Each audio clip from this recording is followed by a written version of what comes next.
Hello बच्चों, good morning. मैं अमरदीप, आपके केमिस्ट्री टीचर, और आप सबका हमारे यूट्यूब चैनल में स्वागत है। Last video lecture organic chemistry का फर्स्ट वीडियो लेक्चर था, और जिसमें हम लोग सीखे कि कैसे डिग्री ऑफ कंसंट्रेशन को कैलकुलेट करते हैं। डिग्री ऑफ कंसंट्रेशन को कैलकुलेट करने के लिए मैंने आपको दो फॉर्मूला दिया था, और वो दोनों फॉर्मूला अलग अलग कंडीशन पे एप्लीकेबल था। अगर किसी कंपाउंड का मॉलिक्यूलर फार्मूला दिया है, मॉलिक्यूलर फार्मूला, तो उस केस में हम लोग डिग्री ऑफ कंसंट्रेशन निकालने के लिए DOU बराबर होता था number of carbon into 2 plus 2 minus number of hydrogen atom divided by 2।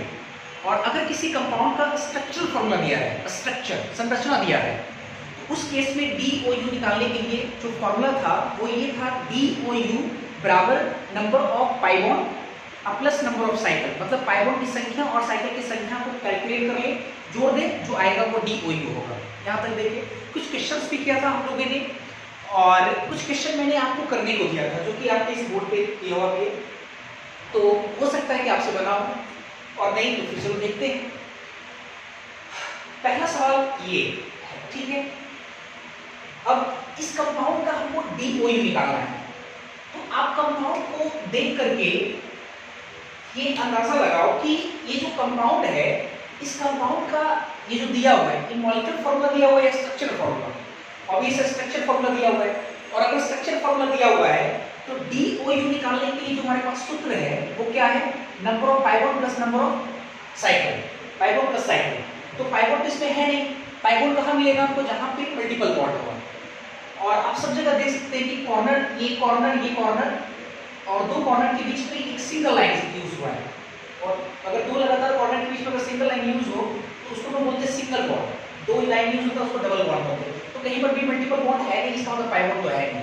तो डिग्री ऑफ कंसंट्रेशन अगर हमको निकालना है तो number of pi bond plus number of cycle. तो इसमें साइकिल का कितना संख्या है, ठीक है, इसमें साइकिल का कितना संख्या है। तो ऑब्वियसली एक साइकिल ये और एक ये साइकिल, दो साइकिल है, तो DOU होना चाहिए 2, है ना, DOU होना चाहिए कितना, 2। अब कुछ बच्चे ऐसे भी है जिनका ये कहना होगा सर DOU जो है वो 2 के बराबर नहीं होगा, क्योंकि साइकिल 2 नहीं है, साइकिल 3 है। और वो बच्चा ऐसा समझाता है आपको कि देखिए सर, एक साइकिल तो आपका ये हुआ अच्छे से, एक साइकिल तो आपका ये है, ये वाला साइकिल है एक आपका, है ना, और एक साइकिल आपका इधर बढ़ रहा है बराबर, ये 2 साइकिल हो गया। और एक साइकिल सर ये है, ये जो आपका ऊपर वाला है, ऊपर वाला यहाँ से ये वाला जो 6 मेंबर का साइकिल देख रहा है, जो बेस पे बना हुआ है, तो एक साइकिल तो ये हो गया। तो टोटल सर 3 साइकिल है, तो टोटल 3 साइकिल है, तो इसके अकॉर्डिंग DOU कितना आना चाहिए, उसके अकॉर्डिंग 3 आना चाहिए। तो कुछ बच्चे सोच रहे कि सर साइकिल तो एक और एक ही है, साइकिल 2 है तो DOU 2 आना चाहिए। कुछ बच्चे कह रहे नहीं सर साइकिल 3 है तो DOU 3 आना चाहिए। अब ये 2-3 में लड़ाई चल रही है। तो अगर हमको DOU निकालना है तो DOU होगा कितना, 2 या 3 होगा, हमको ये डिसाइड करना है। अगर आपको डिसाइड करना है तो एक तरीका तो आपके पास जो है वो आराम से लगा सकते हैं, एक तरीका वो फिक्स भी है। हम लोग क्या करेंगे कि ये जो कंपाउंड दिया हुआ है, इस कंपाउंड के कोरेस्पॉन्डिंग इसका मॉलिक्यूलर फार्मूला लिख लेंगे, इस कंपाउंड का मॉलिक्यूलर फार्मूला लिख लेंगे। अच्छा, और अगर इस कंपाउंड का मॉलिक्यूलर फार्मूला लिख लिए तो इस कंपाउंड के मॉलिक्यूलर फार्मूला से हम लोग DOU निकालेंगे, उसके मॉलिक्यूलर फार्मूला से। अभी हम लोग स्ट्रक्चर फार्मूला से निकाले 2 या 3, कंफ्यूज हो रहे हैं, 2 होगा कि 3 होगा, कंफ्यूज हो रहे हैं। तो हम लोग क्या करेंगे कि इस कंपाउंड के कोरेस्पॉन्डिंग मॉलिक्यूलर फार्मूला लिखेंगे और उससे DOU निकालेंगे। और अगर उससे DOU निकालने पर अगर आपका 2 आता है, इसका मतलब 2 सही माना जाएगा, क्योंकि वो एक्चुअल तरीका है, सही तरीका है ना, कितना मोल H2 का रिक्वायरमेंट होता है उसी पता चल जाएगा आपको। और अगर उस मॉलिक्यूलर फार्मूला से DOU निकालने पे 3 आता है तो इसका मतलब 3 सही है, 2 गलत है। चलो निकालते हैं जरा। इस कंपाउंड में टोटल कितना कार्बन है, इस कंपाउंड में टोटल देखते हैं कार्बन का संख्या कितना है ना, देखते हैं। एक कार्बन ये 2 3 4 5 6 और ये यहाँ 7। तो इसका मॉलिक्यूलर फार्मूला जो होगा मॉलिक्यूलर फॉर्मूला C7, ठीक है। हाइड्रोजन देखते हैं, यहाँ पे कितना हाइड्रोजन, ये 2 वैलेंस पहले से सिखा चुका हूं मैं पहले से, ये 2, यहाँ पे 2 4, यहाँ पे 1, क्योंकि 1 2 3 और बॉन्ड ऑलरेडी है, तो 2 4 1 5, यहाँ पे 2 होगा, 5 2 7, 1 यहाँ पे 8 2 10 2 12, तो हाइड्रोजन कितना आ गया, 12 आ गया। C7H12 और C7H12 है, इस कंपाउंड के लिए DOU निकालते हैं, कितना होगा, जितना कार्बन उसको 2 से मल्टीप्लाई करेंगे, 2 जोड़ेंगे, जितना हाइड्रोजन उसको घटाएंगे, डिवाइडेड बाय 2, तो कितना आ जाएगा DOU, 7 में 14 2 16, 16 में से 12 गया, 16 में से 12 गया तो कितना हो जाएगा, 4 4 बटा 2, इसका मतलब 2, तो DOU, मतलब ये 2 सही है, 3 गलत है, 3 नहीं होगा। लेकिन सर हम रिंग काउंट अगर सही तरीके से कर रहे हैं तो 3 हमारा आ रहा है। अच्छा, रिंग काउंट कर रहे हैं तो कुछ बच्चों को 2 भी दिख रहा है, कुछ बच्चों को 3 भी दिख रहा है, लेकिन सर हम ये कैसे समझेंगे कि हमारा रिंग इसमें 2 ही है। अच्छा, इसको समझने के लिए एक और एग्जांपल लेते हैं पहले, ठीक है, और भी अच्छे आते हैं। देखो ये कंपाउंड दिया हुआ है और इस कंपाउंड का हमको DOU निकालना है, DOU, ठीक है। तो ऑब्वियसली ये जो कंपाउंड है, इस कंपाउंड का ये स्ट्रक्चरल फॉर्मूला दिया हुआ है, तो DOU निकालने के लिए number of pi bond plus number of cycle, pi bond तो है नहीं कहीं, साइकिल लगाते हैं, तो अगर आप साइकिल देखो तो ये क्यूब है और क्यूब का हर फेस अपने आप में क्या है, एक साइकिल है। जैसे एक साइकिल ये देखो ऊपर वाला फेस है ना, जो सबसे सामने वाला जो फेस है देखो ये भी अपने आप में क्या है, एक साइकिल है। तो इसका मतलब ये हो कि क्यूब में जितना फेस है उतना ही क्या होगा, साइकिल होगा। तो क्यूब के टोटल 6 फेस होते हैं, इसका मतलब साइकिल का संख्या 6 हुआ, तो DOU 6 आना चाहिए, है ना। तो DOU जो 6 निकाले हैं वो सही है या गलत है, इसको जांच करने के लिए हम लोग क्या करेंगे कि इस कंपाउंड के कॉरेस्पॉन्डिंग मॉलिक्यूलर फार्मूला लगा लेते हैं, बना लेते हैं और इससे DOU निकालते हैं।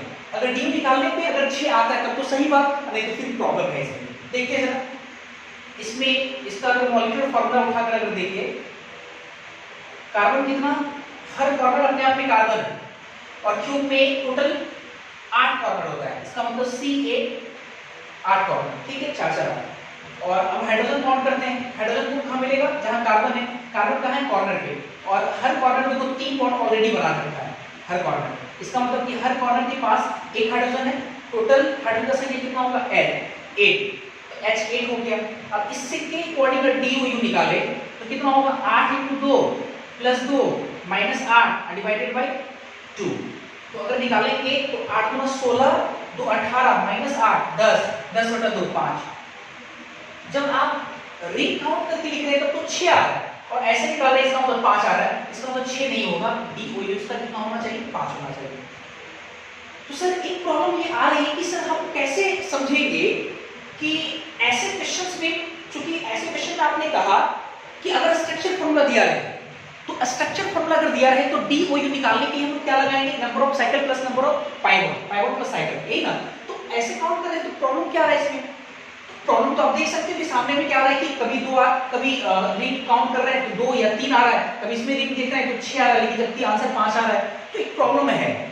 इस प्रॉब्लम को सॉर्ट आउट करने के लिए एक कैस नाम का संस्था है, CAS, केमिकल एब्स्ट्रैक्ट सिस्टम, जो कि IPSC के अंतर्गत ही आता है, और इस संस्था के द्वारा एक फॉर्मूला दिया गया है जिसके मदद से हम लोग किसी भी कॉम्प्लेक्स स्ट्रक्चर में रिंग को काउंट कर सकते हैं, किसी भी कॉम्प्लेक्स स्ट्रक्चर में रिंग को काउंट कर सकते हैं।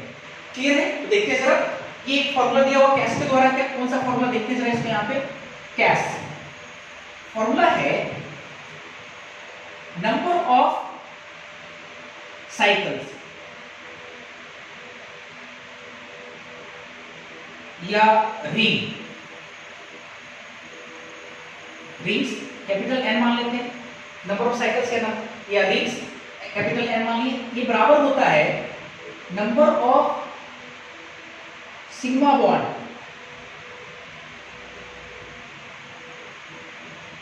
Involve in ring minus number of atoms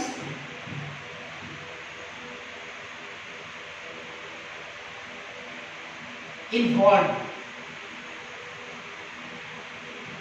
in ring number of sigma bond involve in ring, sigma bond S मान लेते हैं, minus number of atoms involve in ring, atom को A मान लेते हैं, कैपिटल A प्लस 1।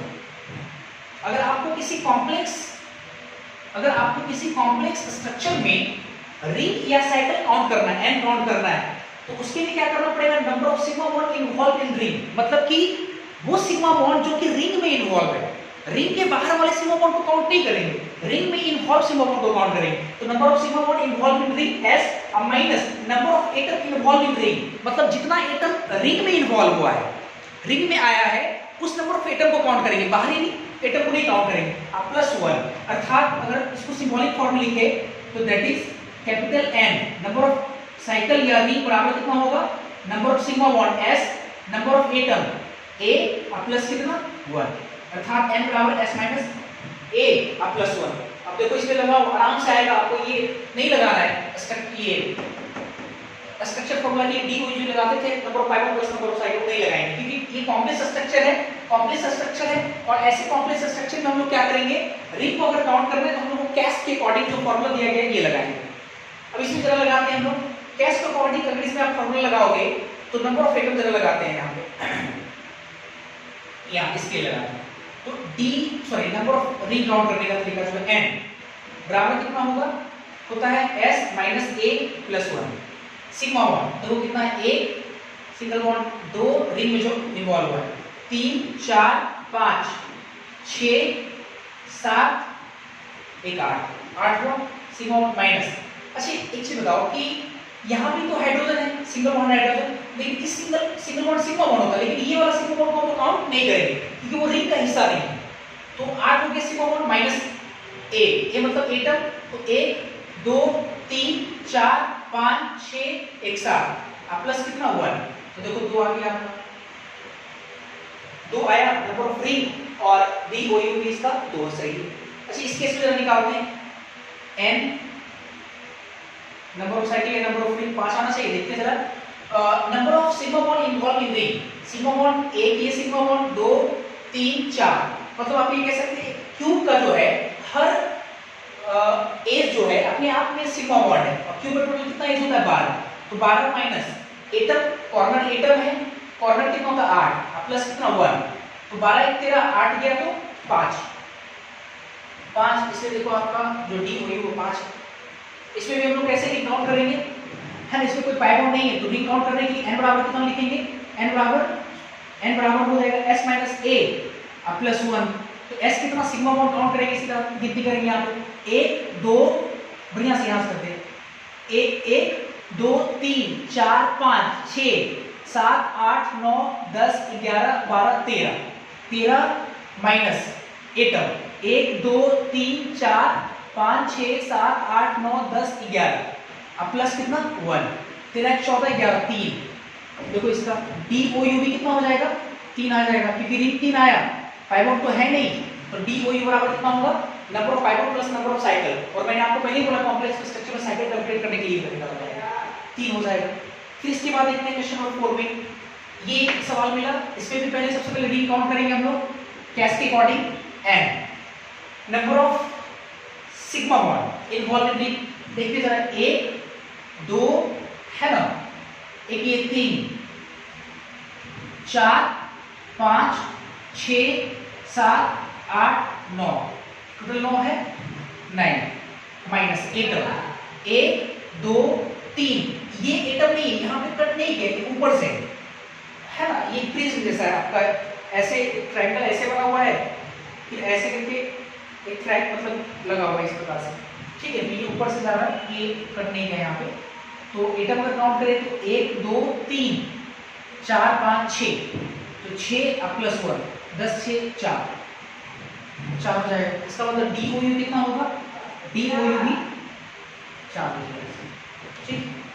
इसमें अब निकालते हैं जरा, ये रिकम्पाउंड का क्या स्ट्रक्चर फॉर्मूला दिया हुआ है, और इसका हम लोग डी ओ यू निकालते हैं, डी ओ यू, अब इसे रिंग वगैरह तो है नहीं इसमें, तो number of pivot plus number of cycle, तो पाइवट इसमें 0 है और साइकिल भी 0, इसका मतलब डी ओ यू 0 आएगा, और आना भी चाहिए डी ओ 0, क्योंकि ये पहले से ओपन चेन सिचुएटेड हाइड्रोकार्बन में ऑलरेडी, तो हम लोग किसी अनसैचुरेटेड हाइड्रोकार्बन को ओपेक चेन सैचुरेटेड हाइड्रोकार्बन बदलने के लिए जितना मोल H2 का रिक्वायरमेंट होता है उसी को DOU बोलते हैं। तो यहाँ तो पाई बॉन्ड भी 0, साइकिल भी 0 हो जाएगा। अच्छा इसका DOU कितना होगा? 12 और 26 है। तो आप देखो जरा नंबर ऑफ कार्बन एटम लगाते थे ना, नंबर ऑफ कार्बन एटम कितना? 12 into 2 plus 2 minus 26 divided by 2। तो 12 में 24 तो 26, 0 बटा 2 अर्थात इसका भी DOU 0 आएगा। और DOU 0 इसलिए आना भी चाहिए क्योंकि ये कहीं ना कहीं एल्केन है, जितना कार्बन उसकी कॉरस्पॉन्डिंग 2 से ज्यादा 2 हाइड्रोजन भी है। तो 12 में 24 तो 26, ये पहले से एल्केन है और इसको बदलने के लिए आपको कोई हाइड्रोजन जरूरत नहीं पड़ेगा, इसका DOU इसका कितना हो जाएगा? 0 हो जाएगा। तो इस तरह से हम लोग डिग्री ऑफ अनसैचुरेशन कैलकुलेट करना सीखे हैं। तो पहले आप क्या करो कि इसको पॉज करके पहले आप इसको है ना नोट कर लो, फिर हम लोग आगे बढ़ते हैं। ठीक है, इसको दिखाते हैं। हमको लगता है कि आप लोगों को DOU कैलकुलेट करने के लिए आ गया होगा कि DOU कैसे कैलकुलेट करेंगे, है ना। लेकिन मेरा ये कहना है कि अभी आप DOU कैलकुलेट करना नहीं सीखे हैं। कुछ बच्चे कह रहे हो कि सर सीख तो गए हम लोग, मॉलिक्यूलर फॉर्मूला दिया रहेगा तो कैसे काम करते हैं ये सीख चुके हैं, स्ट्रक्चर फॉर्मूला दिया रहेगा तो कैसे काम करेंगे ये सीख चुके हैं। और अगर किसी कंपाउंड में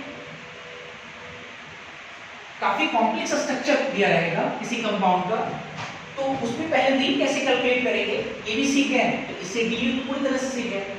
लेकिन मेरा ये कहना है कि आप DOU अभी तक पूरी तरह से नहीं सीखे। क्यों? इसको समझाते हैं। अभी तक आप DOU उस कंपाउंड का निकालना सीखे हैं जिस कंपाउंड में सिर्फ कार्बन और हाइड्रोजन है। अभी तक जितना भी हम लोग देखे सिर्फ कार्बन और हाइड्रोजन। और आपको पता होना चाहिए कि ऑर्गेनिक केमिस्ट्री में कार्बन हाइड्रोजन के अलावे भी कुछ ऐसे एलिमेंट है जो आते हैं। जैसे आपको याद होगा कि ethyl alcohol, obviously organic compound है इथाइल अल्कोहल, और अल्कोहल का फॉर्मूला में देखो ऑक्सीजन आता है। तो आप अब तक उस कंपाउंड का DOU निकालना सीखे जिसमें सिर्फ कार्बन और हाइड्रोजन है।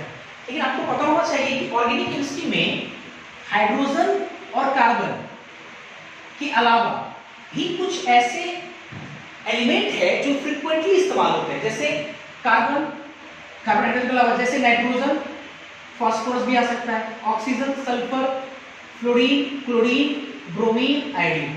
ये कुछ ऐसे एलिमेंट है जो ऑर्गेनिक केमिस्ट्री में यूज होता है ना। एमीन वगैरह आपने पढ़ा होगा तो नाइट्रोजन उसमें आता है। हैलोजन फैमिली तो पढ़ी है, फ्लोरोमीथेन है ना, क्लोरोमीथेन वगैरह।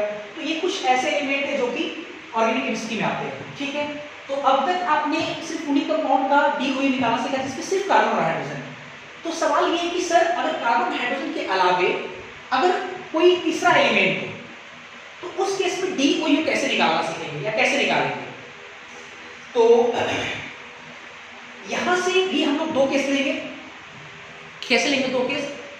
एक चीज तो आपको समझ में आ गया होगा कि DOU निकालना है तो एक बार हो सकता है उस कंपाउंड का मॉलिक्यूलर फॉर्मूला दिया रहे और हो सकता है कि स्ट्रक्चर फॉर्मूला दिया रहे। तो हम लोग यहाँ से 2 केस लेंगे। एक केस जब मॉलिक्यूलर फॉर्मूला दिया रहे और मॉलिक्यूलर फॉर्मूला में कार्बन हाइड्रोजन के अलावा कोई तीसरा एलिमेंट दिया है, एक केस बनाएंगे हम लोग ये। और एक केस ये बनाएंगे कि जिसमें स्ट्रक्चर फॉर्मूला दिया है, स्ट्रक्चर फॉर्मूला जिसमें कार्बन हाइड्रोजन के अलावा तीसरा कोई एलिमेंट दिया है। ठीक है, एक बात और मैं कहूंगा कि जैसे कार्बन हाइड्रोजन, नाइट्रोजन, फास्फोरस एक पर्टिकुलर ग्रुप का एलिमेंट है। तो नाइट्रोजन के लिए जो हम नियम बनाएंगे वही नियम फास्फोरस के लिए लगेगा, ऑक्सीजन के लिए जो नियम बनाएंगे वही नियम सल्फर के लिए लगेगा, और फ्लोरीन के लिए जो नियम बनाएंगे वही नियम क्लोरीन, ब्रोमीन, आयोडीन के लिए लगेगा। क्योंकि आपने पढ़ा होगा कि एक पार्टिकुलर ग्रुप में जो एलिमेंट होते हैं वो सिमिलर प्रॉपर्टीज को दिखाते हैं। ठीक है, तो यहां से हम 2 केस लेते हैं। पहले केस में लेंगे व्हेन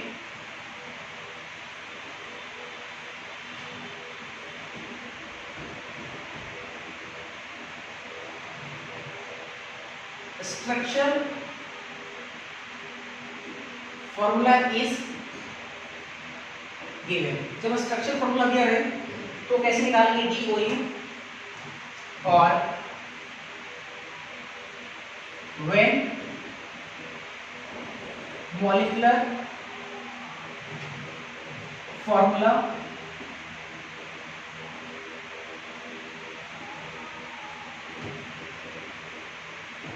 इज गिवन। जब मॉलिक्यूलर फॉर्मूला दिया रहे तब हम लोग कैसे निकालेंगे, DOE। ठीक, कार्बन हाइड्रोजन के अलावा 3 केस बन सकता है। देखो जरा कैसे, कार्बन हाइड्रोजन के अलावा हो सकता है कि नाइट्रोजन फॉस्फोरस हो, तो एक केस ये हम लोग देखेंगे।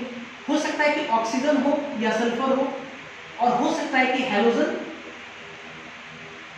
परिवार का कोई सदस्य, chlorine chlorine bromine iodine. 3 case इसमें बनाएंगे। ठीक है, तो इसमें 3 केस। केस फर्स्ट, इफ, ठीक है, स्ट्रक्चर फॉर्मूला में कार्बन हाइड्रोजन के अलावा क्या ऑक्सीजन दिया होगा। इफ ऑक्सीजन इज प्रेजेंट, अगर ऑक्सीजन प्रेजेंट हो, केस फर्स्ट, अगर ऑक्सीजन दिया हो। ठीक है, जैसे एक लेते हैं स्ट्रक्चर फॉर्मूला में ऑक्सीजन मेंशन ये ना, तो मान लो एक ये कंपाउंड लाए और इस कंपाउंड में आप देख सकते हो कि कार्बन हाइड्रोजन के अलावा भी एक एलिमेंट है, और वो होना क्या चाहिए, ऑक्सीजन होना चाहिए। ये ऑक्सीजन है।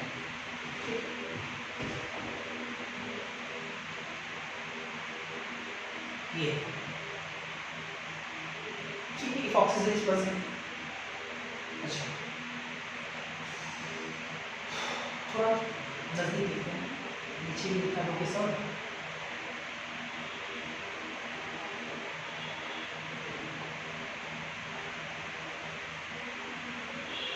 ये आपका कार्बन हाइड्रोजन का अलावा ऑक्सीजन है, और ये कंपाउंड का स्ट्रक्चर फॉर्मूला भी है। ठीक, और इसका हमको निकालना है DOU। तो देखो इसमें कोई प्रॉब्लम नहीं है। DOU निकालने के पीछे जो मैंने आपको कॉन्सेप्ट समझाया था, आपको याद होगा कि ओपन चेन सैचुरेटेड हाइड्रोकार्बन में बदलने के लिए जितना मोल H2 का रिक्वायरमेंट होता है उसी को DOU बोलते हैं। और स्ट्रक्चर फॉर्मूला से ये साफ क्लियर होता है कि कितना मोल आपको H2 चाहिए, क्योंकि वो ऑब्वियस है, number of pi bond plus number of cycle. आप देख सकते हैं एक ये पाई बॉन्ड, तो 2 पाई बॉन्ड को तोड़ने के लिए 2 मोल H2 चाहिए, और एक साइकिल बचेगा, एक साइकिल को तोड़ने के लिए आपको क्या चाहिए, फिर 1 मोल H2 चाहिए। तो यहाँ पे आपको स्ट्रक्चर फॉर्मूला में अगर कार्बन हाइड्रोजन के अलावा अगर नाइट्रोजन, ऑक्सीजन, हैलोजन कुछ भी प्रेजेंट हो, तो आप जो फॉर्मूला लगाते थे पहले आप वही फॉर्मूला लगाएंगे, इसमें कोई दिक्कत नहीं। तो DOU बराबर फॉर्मूला क्या लगाएंगे, number of pi bond plus number of cycles. तो पाई बॉन्ड कितना है, 1 2, और साइकिल कितना है 1, तो इसका DOU आएगा 3, है ना, 3 आएगा। जो पहले लगाते थे इसको भी लगाएंगे। अच्छा, केस 2 देखते हैं। Case 2, if halogens are given, अगर हैलोजन दिया है,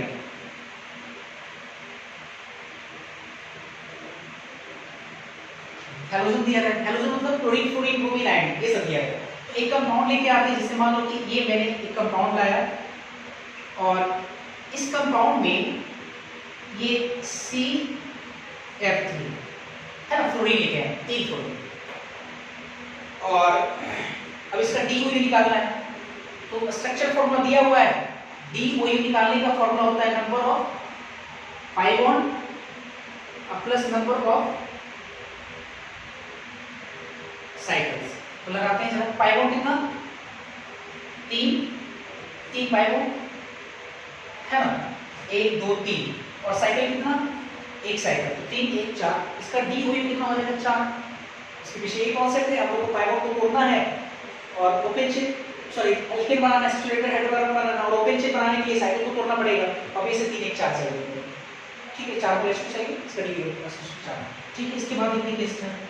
मतलब हम ये साफ तौर पे ये कहना चाहते हैं कि कार्बन हाइड्रोजन के अलावा ऑक्सीजन हो, हैलोजन हो, नाइट्रोजन हो, कुछ भी हो, अगर स्ट्रक्चर फॉर्मूला दिया हुआ है, आप वही फॉर्मूला लगा के पहले लगा देंगे।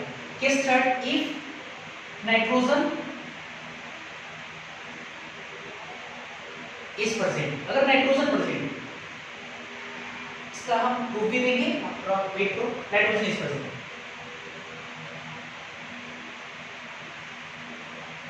जैसे मान लो कि ऐसे,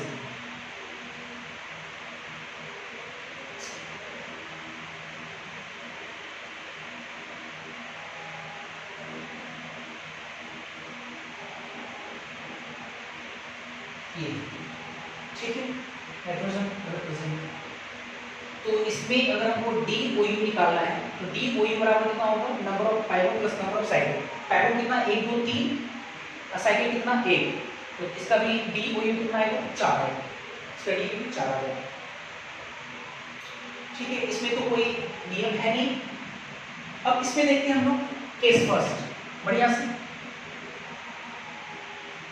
केस फर्स्ट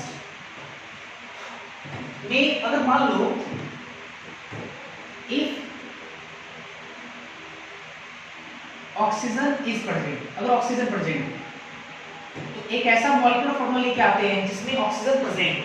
तो मान लो कि हमें कंपाउंड आए C4H4 और O, C4H4O, कार्बन हाइड्रोजन के अलावा ऑक्सीजन लेके आए, मॉलिक्यूलर फॉर्मूला C4H4O है, ठीक है। और इसका हमको DOU निकालना है। अब तो बच्चे इसमें कुछ नियम है, तो पहले मैं नियम को समझाता हूं और उस नियम के पीछे क्या कॉन्सेप्ट है ना, ऐसी क्या वजह है जिसके कारण एक नियम बनाया गया, उस नियम को मैं समझाऊंगा। तो पहले हम लोग नियम समझते हैं मन लगा करके, फिर इसके बाद हम लोग उसके पीछे कॉन्सेप्ट देखेंगे। तो नियम क्या है, और अगर कार्बन हाइड्रोजन के अलावा ऑक्सीजन प्रेजेंट है तो नियम बनाया गया कि जिस काम में पहली बार जिस काम में आप माहिर वो नियम बनाया गया, वैसा नियम बनाया गया। अच्छा, हम किस काम में माहिर हैं सर? आप कुछ भी पढ़ाओ कुछ दिन में आप भूल जाते हो, है ना, तो आप भूलते हो, ये आप में एक अच्छी बात है, या इस चीज़ में आप माहिर हो, है ना। तो आपको यहाँ पे एक चीज़ भूलना है। अच्छा सर, हम तो भूल ही जाएंगे, आप नहीं भूलेंगे तभी भूल जाएंगे। तो C4H4O है, तो C4H4 अगर O है तो आपको क्या करना है, नियम ये बनाया गया कि अगर कार्बन हाइड्रोजन के अलावा अगर ऑक्सीजन हो तो ऑक्सीजन को भूल जाएंगे, भूल गए ऑक्सीजन को, और भूलने के बाद क्या बनेगा हमारा कंपाउंड, क्या आएगा C4H4 आएगा, C4H4 आएगा। ऑक्सीजन भूल गए, क्या बना C4H4। अब नियम कहता है कि ऑक्सीजन को भूलिए, भूलने के बाद जो कंपाउंड आया इस कंपाउंड का DOU निकाल दो, और इस कंपाउंड का जो DOU आएगा वही DOU इस वाले कंपाउंड का भी होगा। कुछ बच्चे सोच रहे हैं सर क्या आप ये बोल रहे हैं कि ये कंपाउंड सेम है? नहीं, मैं ये नहीं बोल रहा हूं, मैं ये कह रहा हूं कि ये कंपाउंड का जो DOU होगा और इस कंपाउंड का जो DOU रहेगा वो दोनों आपस में बराबर है। तो हम ऑक्सीजन को भूल गए, भूलने के बाद जो ये कंपाउंड मिला, ये कंपाउंड बिल्कुल इससे अलग है, कंपाउंड तो बिल्कुल अलग है, लेकिन इस कंपाउंड का जो DOU होगा वही DOU इस कंपाउंड के भी रहेगा। तो हम क्या कर सकते हैं, इस कंपाउंड का DOU आराम से निकाल सकते हैं। कार्बन हाइड्रोजन में तीसरा किताब लोग पढ़े ही हैं, कैसे निकालेंगे DOU, इसका DOU बराबर हो जाएगा कितना, number of carbon atom 4 × 2 + 2 - hydrogen 4 / 2, तो कितना आ जाएगा आपका, 4 में 8 2 10 4, इसका मतलब 3, इसका DOU हो जाएगा, इसका D कितना हो जाएगा 3, ठीक है, ये 3 इसका DOU है। अच्छा, नियम क्या बनाया गया, मैं थोड़ा सा एक नियम लिख देता हूं यहाँ पे। नियम ये बनाया गया कि रिमूव ऑक्सीजन या फॉरगेट ऑक्सीजन, है ना, रिमूव ऑक्सीजन, ऑक्सीजन को हटाएंगे, एंड जो कंपाउंड मिला अप्लाई फॉर्मूला, उस कंपाउंड में फॉर्मूला को अप्लाई करेंगे, remove oxygen and apply formula, ठीक है। इसके बाद देखते हैं केस 2 में हैलोजन प्रेजेंट, है ना, if halogens are present, halogen present, जैसे अगर मान लो कि अगर हम लेते हैं C7H5 और मान लो कि F3,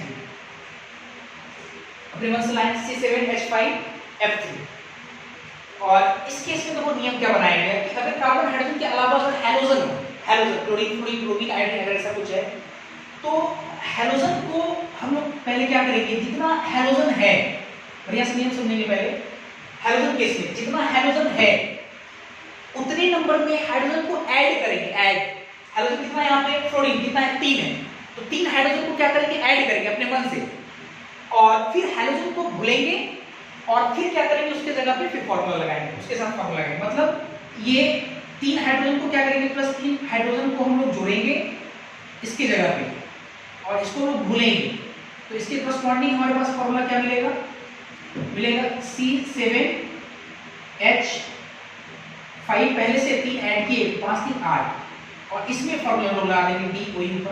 तो DOU का फॉर्मूला कितना होता है, बराबर होता है number of carbon 7 × 2 + 2 - 8 / 2।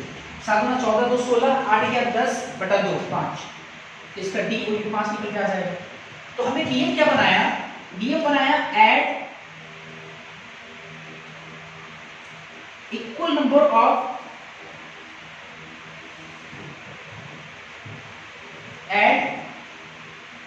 Hydrogen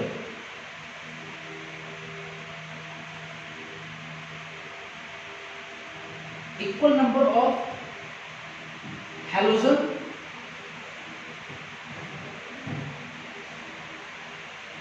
and forget halogen को भूलेंगे and apply formula, और then apply formula। तब जाकर क्या करेंगे, then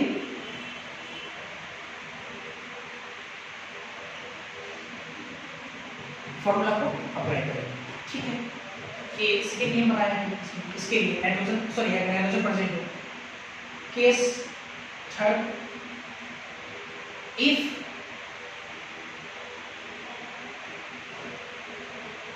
नाइट्रोजन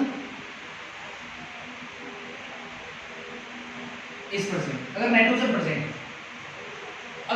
प्रेजेंट होगा तो इसके लिए देखो नियम क्या बनाएंगे, हाइड्रोजन के लिए जितना हाइड्रोजन है उतना हाइड्रोजन को ऐड करेंगे, हाइड्रोजन को भूलेंगे और फॉर्मूला अप्लाई करेंगे। अब देखो नाइट्रोजन के लिए क्या बनाया गया, अगर कार्बन हाइड्रोजन के अलावा नाइट्रोजन हो तो जितना नाइट्रोजन है उतने संख्या में हाइड्रोजन को रिमूव करेंगे, जस्ट उल्टा है हाइड्रोजन के हिसाब से, उतना हाइड्रोजन को रिमूव करेंगे, नाइट्रोजन को भूलेंगे और फिर फॉर्मूला अप्लाई करेंगे। कहना क्या चाह रहे हैं, नियम क्या बनाए, रिमूव हाइड्रोजन, कितना हाइड्रोजन, जितना नाइट्रोजन है, equal number of nitrogen and forget nitrogen and then apply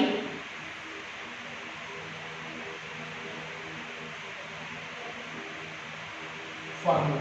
उसके बाद फॉर्मूला अप्लाई करेंगे। जैसे एक एग्जांपल लेते हैं, जैसे मान लो कि हमने एक कंपाउंड लिया C5H5N, ये अपने मन से कंपाउंड है C5H5N, कार्बन हाइड्रोजन के अलावा क्या है, इसमें नाइट्रोजन है, तो नाइट्रोजन को हम भूल गए, साथ ही साथ एक हाइड्रोजन को भी क्या करेंगे, रिमूव करेंगे। एक हाइड्रोजन को हमने रिमूव किया, एक हाइड्रोजन को निकाला, नाइट्रोजन को भूल गए, तो इसके करस्पॉन्डिंग हमारे पास फॉर्मूला आया C5 और H4, और इसका DU निकालेंगे, जो इसका DOU होगा वही DU इस कंपाउंड का होगा। DU बराबर कितना लिखेंगे, number of carbon 5 × 2 + 2 - 4 hydrogen divide by 2, 5 × 2 12, 4 गया 8, 8 × 2 4, इसका DOU कितना आ जाएगा, 4 आ जाएगा। इससे पहले कितना है हमारे पास, 7 × 2 = 14, 15 16, 16 में से 8 गया 8, 8 × 2 4 और 4। तो इस तरह से नियम बनाएंगे। मैं एक बार नियम फिर से रिकॉल कर देता हूं, अगर कार्बन हाइड्रोजन के अलावा अगर ऑक्सीजन हो या सल्फर हो, ऑक्सीजन सल्फर एक पर्टिकुलर ग्रुप का एलिमेंट है, सल्फर हो तो ऑक्सीजन को भूलेंगे, जो फॉर्मूला आएगा हमारे पास मॉलिक्यूलर फार्मूला, उस मॉलिक्यूलर फार्मूला में हम लोग फॉर्मूला अप्लाई करेंगे, है ना, कार्बन का संख्या × 2 + 2 - हाइड्रोजन डिवाइड बाय 2, और इस तरह से हम लोग DU निकाल लेंगे। अच्छा, अगर कार्बन हाइड्रोजन के अलावा अगर हैलोजन हो, क्लोरीन फ्लोरीन ब्रोमीन या आयोडीन हो, उस केस में जितना हाइड्रोजन है उतना हाइड्रोजन को ऐड करेंगे, हाइड्रोजन को भूलेंगे और फिर फॉर्मूला अप्लाई करेंगे, DU निकाल लेंगे। अच्छा, फिर अगर मान लो कार्बन हाइड्रोजन के अलावा अगर नाइट्रोजन हो तो जितना नाइट्रोजन है उतना हाइड्रोजन को रिमूव करेंगे, नाइट्रोजन को भूलेंगे और फॉर्मूला अप्लाई करेंगे। ठीक है, इस तरह से काम करेंगे। अच्छा, एक ये चीज कि सर ये जो आपने नियम बताया है, ये जो नियम है क्या ये फुल प्रूफ नियम है? तो मैं आपको दिखाता हूं, बिल्कुल फुल प्रूफ नियम है। कैसे? आप एक चीज देखो जरा, ये जो कंपाउंड है ये जो मैंने यहाँ पे फॉर्मूला लिखा है, इस कंपाउंड का स्ट्रक्चर फॉर्मूला, इस स्ट्रक्चर फॉर्मूला के कॉरस्पॉन्डिंग ये इसका मॉलिक्यूलर फॉर्मूला है, इस कंपाउंड का मॉलिक्यूलर फॉर्मूला ये है। तो अगर इसका DOU 3 आया तो इसका भी DOU 3 आना चाहिए। देखो 3 आ भी रहा है। तो मैंने यहाँ पे जितने भी कंपाउंड का स्ट्रक्चर फॉर्मूला लिखा है उन सारे कंपाउंड के उस साइड में मॉलिक्यूलर फॉर्मूला लिया जानबूझ कर, ताकि आपको ये फुल तरीका मिल सके कि बाकी भी नियम सही है। तो यहाँ पे 7 कार्बन और 5 हाइड्रोजन और 3 फ्लोरीन का कंपाउंड है, इसका मॉलिक्यूलर फॉर्मूला लिखें और इसमें DU निकालें तो 4 आया, यहाँ भी 4 आ रहा है।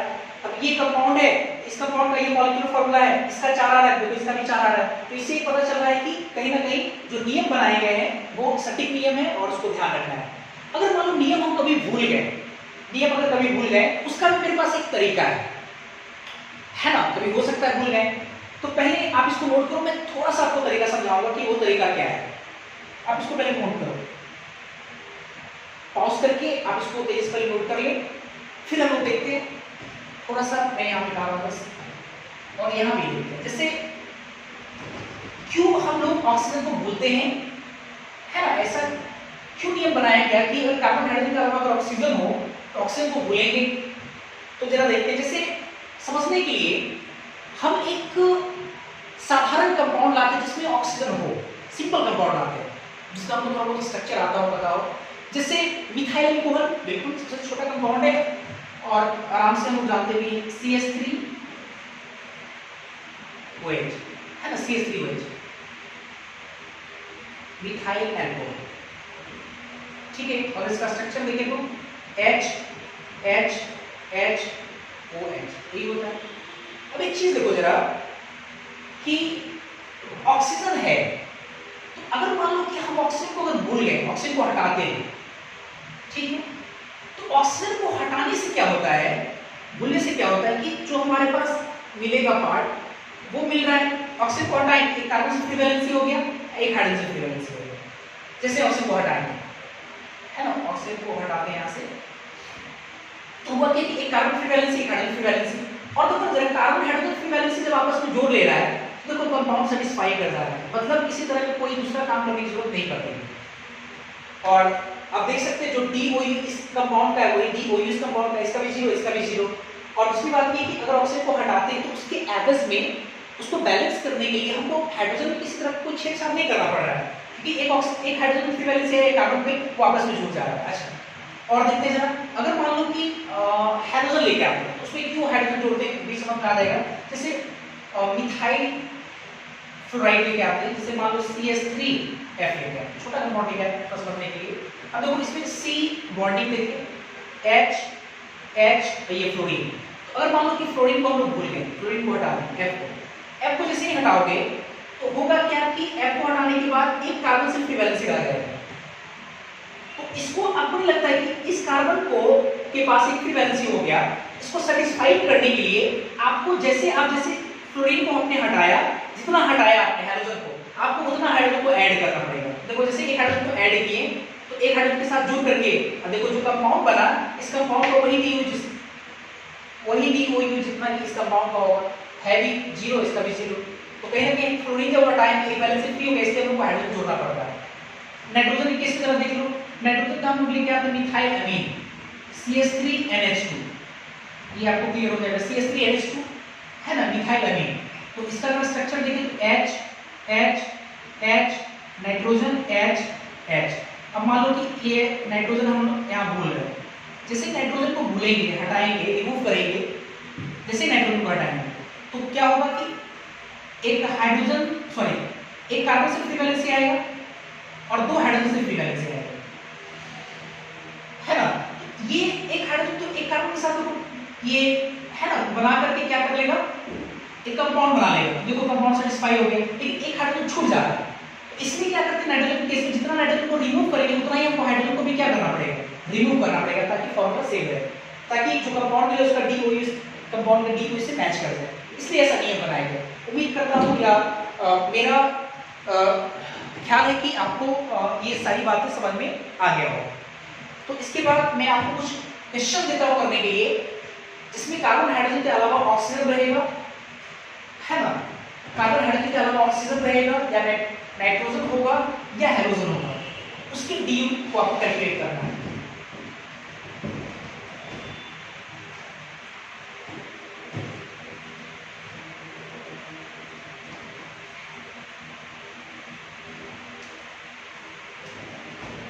जैसे फाइंड आउट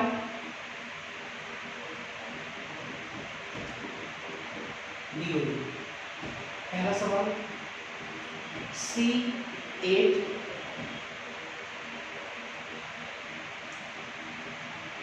H11 O2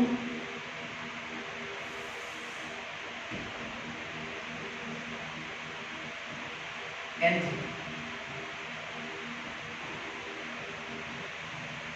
दूसरा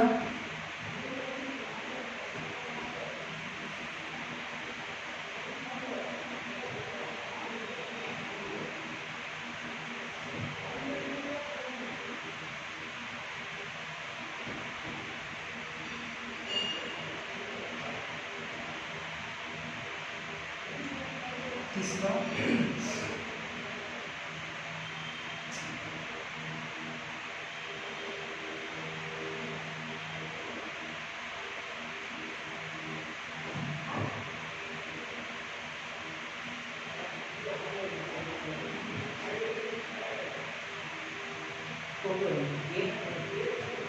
एक दो और देख सकते हैं।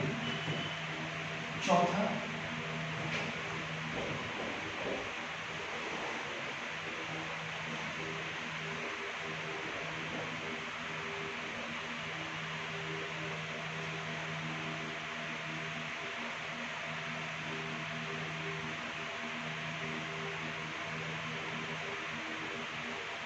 एक 3-4 क्वेश्चन दिया आपको, 1-2 मिनट का समय दो, आप इसको पहले बनाएं, ठीक है।